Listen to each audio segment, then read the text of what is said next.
going to be mostly about how to color manage, export, decide whether it's RGB or CMYK, and a hack on how to get really the best out of both worlds of that for your cover when you are exporting it as a file and uploading it to KDP.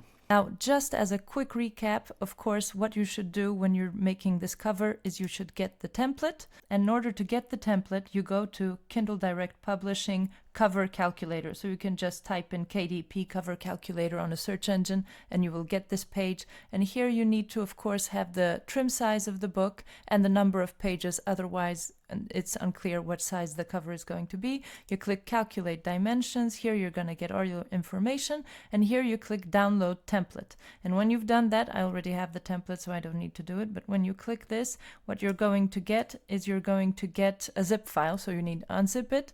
And then inside you're going to have PDF format and a PNG format of this file. And I use the PNG format for Photoshop, and you just right click on this and you go open with and choose Adobe Photoshop. If that's what you're doing, you're going to need Photoshop to convert to CMYK or some other software that has the ability to convert to CMYK if that's what you want to do. However, you can send it as RGB directly to KDP, but of course the color effect will be more of a surprise because you won't be able to a little bit preview what's going to happen to it. However, their conversion is better, but we're going to go through all that. So what you're going to get is this cover template already opened in the right size. It's in 600 dpi, that's how they give it to you, but you can lower that down to 300 if you want a lighter file. They give you 600, so in case you want to make it bigger later, your file isn't limited. Now, what you need to do is you need to lower the opacity of this layer. That's how I do it, so you can see through it and you can adjust all your stuff to the right places. Now, and if you don't want to see it, you just make it invisible. Now, this is a cover file I've already made. I'm not going to go into how to make the cover itself. I'm just going to focus on the color profiles, on the conversion, and on what KDP is demanding. So let's first of all look at their instructions. If you want their instructions, then you can go to Kindle Direct Publishing. Then you can click Help on the top corner here, or you can just in your search engine type this, create a paperback cover, Kindle KDP. You'll find it also. And here you're going to have a big article on what they require from your paperback cover. And well, I'm not going to go into all the details here. We're just concerned about the color. Image color, size, and quality. Images should be in CMYK color to ensure your cover looks good in print. All images should be sized at 100%, flattened to one layer, and placed in your document at a minimum resolution of 300 dpi. 300 dpi, that is print standard. So it's not going to look better because it's 600 dpi. So what this means is they are specifically asking you to convert to CMYK. But what they don't say here is that you can actually upload in RGB. And also if we go down a little bit here, we go to color requirements, you're going to see here, they're going to say color profiles, color management added to an image or file. That's what it means.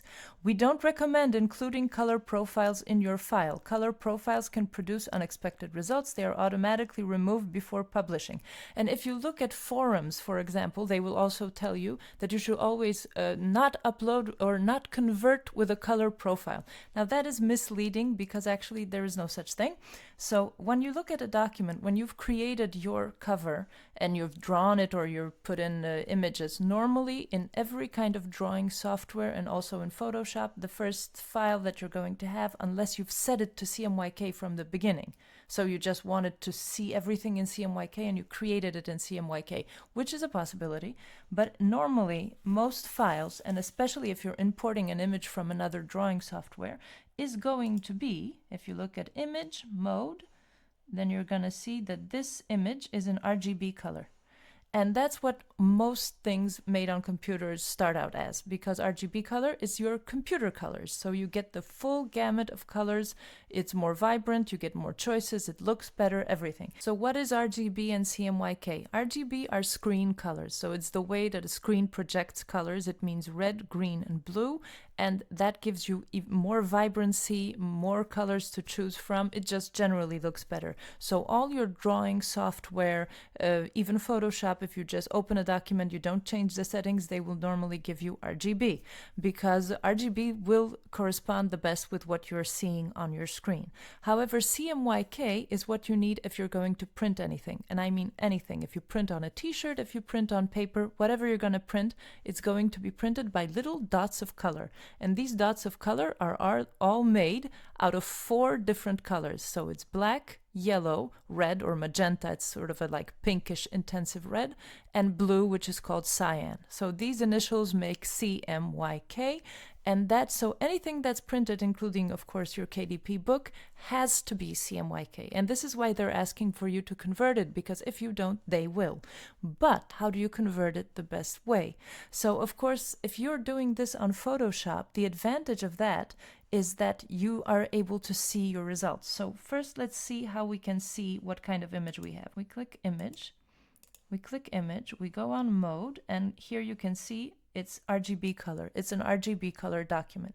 Now we can click just CMYK here, and it's going to convert it, right? And it's going to ask me whether I want to flatten. You do always want to let it flatten. Then you can undo that. You can save the image the way you've flattened it, and then you can go Control-Z, undo this flattening, and you can still have your file, then resave your file the way you had it, because flattening does help the conversion. If you don't allow it to flatten at the time of converting, then it's going to look much worse.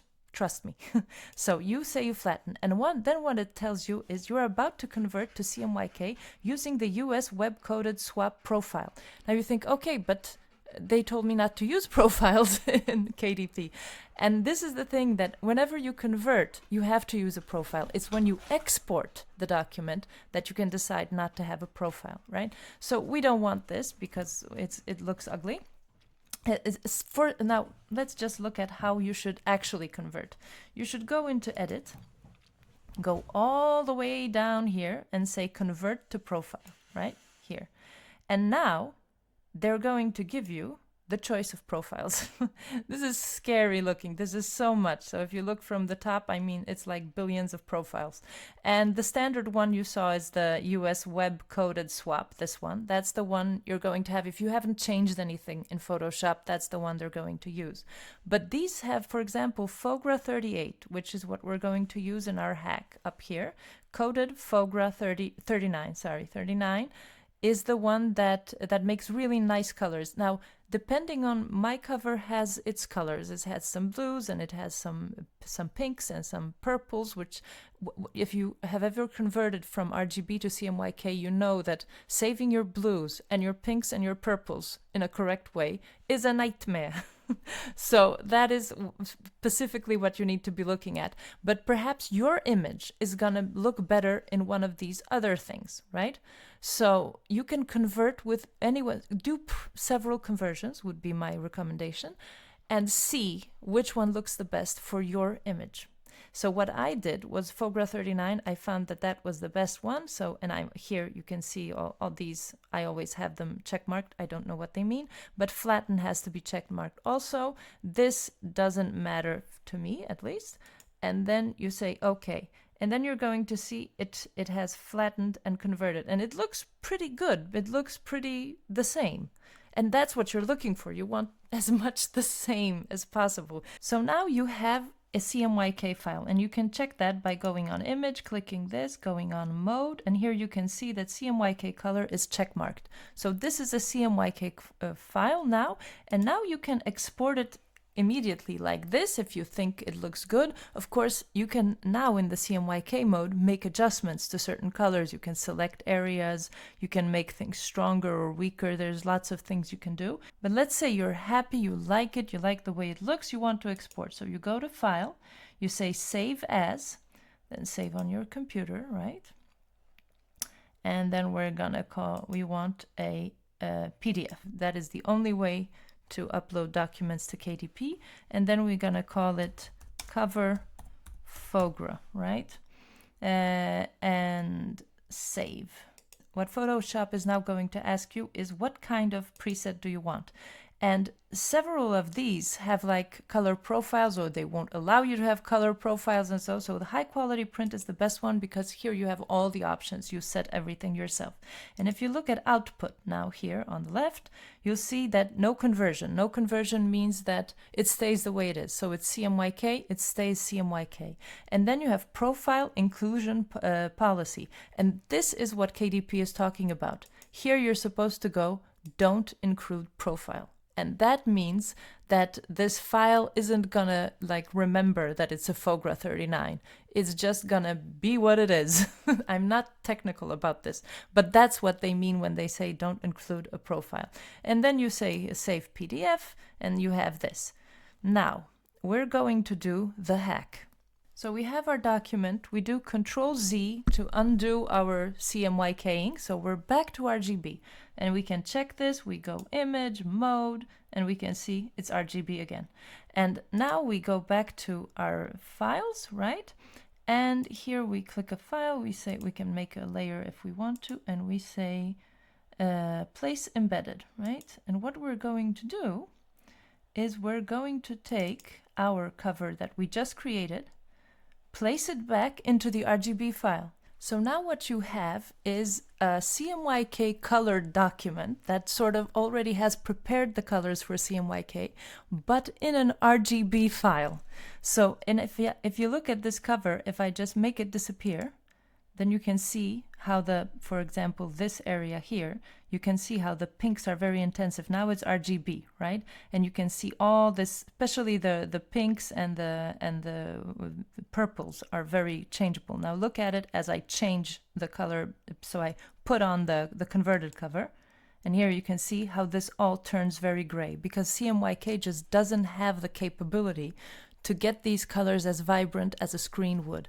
But so these colors are already like prepared for CMYK, but they're back in this RGB document. So what you need to do now to export it is first to flatten it. So you go the hamburger bars here and flatten image. When they say on KDP that you have to have your text embedded and everything, that's usually for the main files.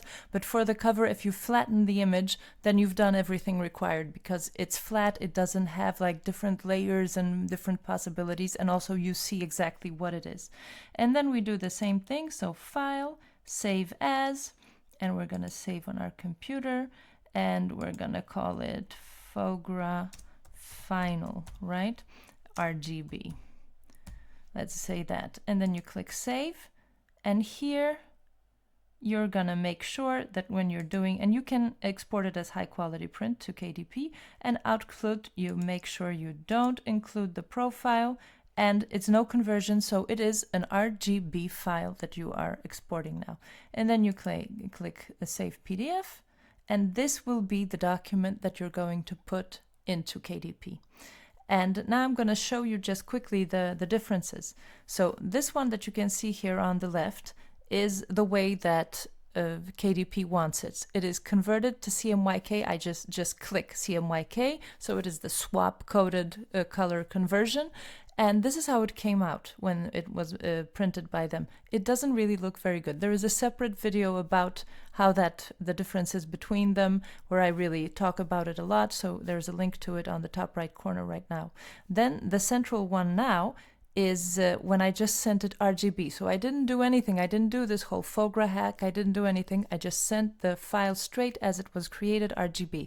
Colors came out very differently. Not perfectly, but differently. And then the third one on the right, you can see now, that one is the one that is done with this hack. And it really gives the best colors. It's pretty much what you see in the original image, because the colors are already predictable. So you're getting what you've converted to the FOGRA. You've destroyed your purples a little bit. You've done all these things. You know what's going to happen to them. But there is much more warmth and intensity when you send it to KDP as an RGB document, because they do the final conversion, and that conversion is more accurate. So that is what I have found anyway. And if you're interested in the book I used as an example for this video, it is a book written by me about the coming of age of my dog, Mishka, and it is available on Amazon.